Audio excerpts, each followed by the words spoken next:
Hi guys, welcome back to my YouTube channel. Ayan, so for today's videos guys is meron akong lalagyan. So kukuha tayo ng kamatis. Ayan, so gagawa tayo ng atsara or yung ano guys tawag nun, yung kapayas.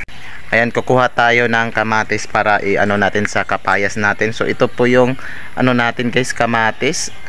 Ayan, so matanda na yung kamatis natin guys. Ayan o. Ayan. So kahit ano na matanda na yung kamatis natin, so patuloy pa rin siya na namumunga.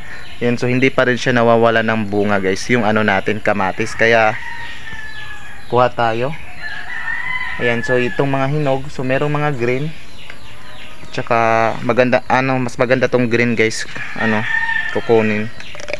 Ayan. Ayan, ang daming ano, mga hinog. Ito kulay yellow. Tatanggalin natin itong yellow kasi nasasayang lang to guys, kaya kailangan natin. Tapos nito is ayan, so meron na akong nakuha ang kamatis, so idadagdag natin yung nakuha namin kahapon.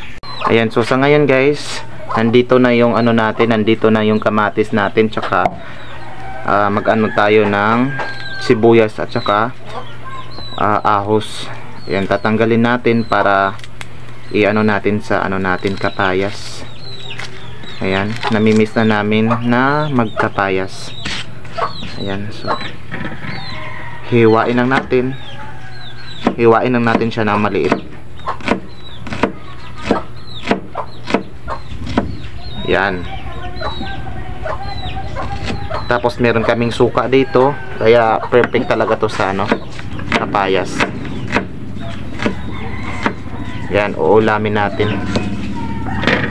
Tapos meron ditong ahos.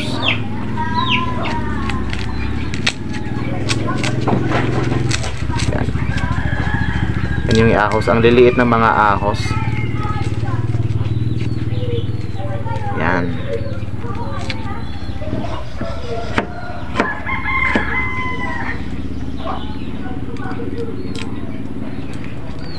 Diba? Uy! Nahulog.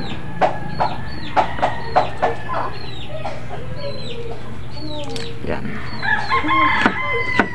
So pinaghahanda muna namin to guys, yung ano, mga ingredients.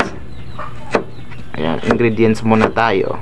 Tapos maglilidgid ng kapayas. Ayan, so papakita ko sa inyo kung ayan, so ganito po guys, nilidgid namin yung kapayas. Ayan, meron tayong gamit dito para ano, dito ilidgid natin. Ayan.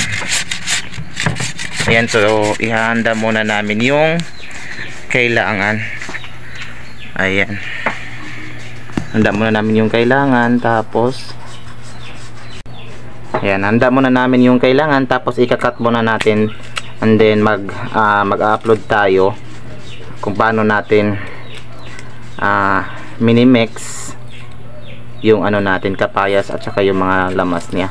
Ayan, so ayan na po guys, kung bago kayo sa aking YouTube channel, please don't forget to subscribe, hit the notification bell for more updates.